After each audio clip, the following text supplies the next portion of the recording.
Hello and welcome into another edition of the Arizona State Sun Devils Insider Podcast. My name is Kevin Hickson. I'm your lead beat writer for the Arizona State Sun Devils on SI, and I'm so grateful to be joining you on this beautiful, beautiful Friday morning. And we are roughly 27 hours or so out from Arizona State men's basketball.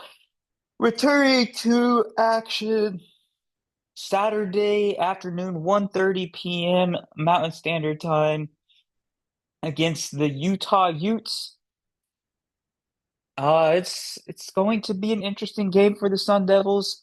Utah is coming off of one of their two conference wins, and um, it's going to be an interesting game. Like I said, that's really the best way that I can frame this as of right now. Uh, Arizona State had all the momentum in the world going their way heading into last weekend against Baylor, and they failed to win either game they had on the road against Baylor and TCU. The Baylor game was a lot more winnable than the TCU game. They were in a much better position to come out with a victory in the Baylor game compared to the TCU game, but they squandered a lot of great opportunities to defeat TCU as well. TCU ended up pretty much out muscling ASU, for lack of better verbiage. Uh, they won the battle physically. I believe they got to the free throw line 30, I think they took 36 attempts at the free throw line, and they made some timely three-point looks. That's really all there was to that game. David Punch, their best player, struggled to score, and they still won by double digits.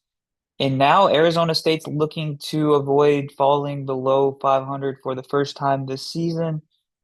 Every other time they fell to exactly 500, they managed to win the next game. And now they're looking to sweep the season series against Utah.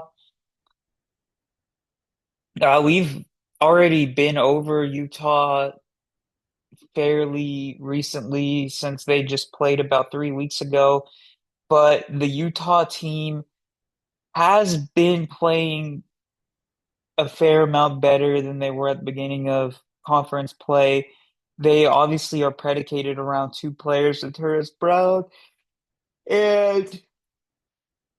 Terrence Brown and um Don McHenry.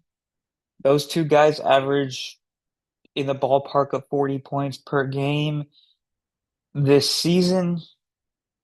One of the things that has improved about Utah, surrounding Utah over the last few weeks, is their defense.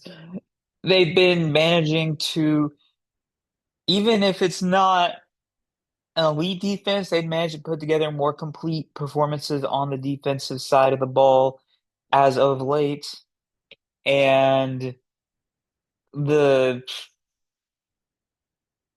it wouldn't surprise me if this was a competitive game, honestly. I think that the momentum that Arizona State had built up with those wins against Oklahoma State and Texas Tech have largely subsided. I think that the air might be uh the losses might have knocked the air out of the Sun Devils team. And I think the injury situation isn't helping things. Doesn't look like Marcus Adams Jr. is going to be back this season. And while Bryce Ford is back, a lot of Arizona State's nine players that are available, more than half of those players are of the guard position. And the fact that Andrea Gerbevich is more of a perimeter centric player, it really means you have more three bigs, and Alan McCabe is an undersized forward. there's just a lot of issues that come into play when you have dealt with as many injuries as the Sun Devils have this season. And if you win this game, great. You're in a pretty solid position to make noise. You have potential to make noise over the last week of conference play and possibly into the conference tournament in Kansas City. If you lose, um, that really is the final uh, nail in the coffin for the ultimate hopes this season. If you do win, like I said, you get Kansas at home, senior night, Tuesday, March 3rd.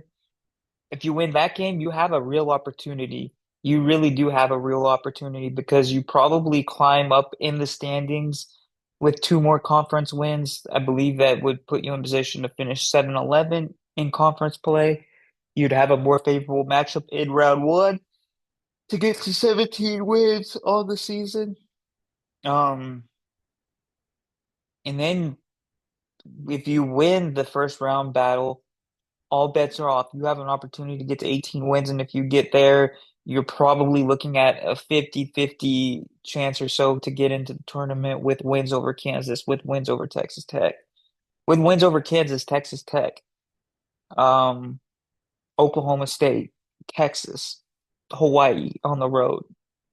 Uh, we'll see how things go over the next few days for the Sun Devils. I just wanted to give another brief fill in about what's ahead for Arizona State basketball and the true implications of Saturday's game. And that's really all I have for today. There's not a lot more you can do when talking about Utah. Um, yeah, thank you so much for tuning in to another edition of the Arizona State Sun Devils and Sarah podcast. Your support means the world to me, and I will see you with another episode, probably recapping the game against Utah tomorrow afternoon. Thank you so much for tuning in.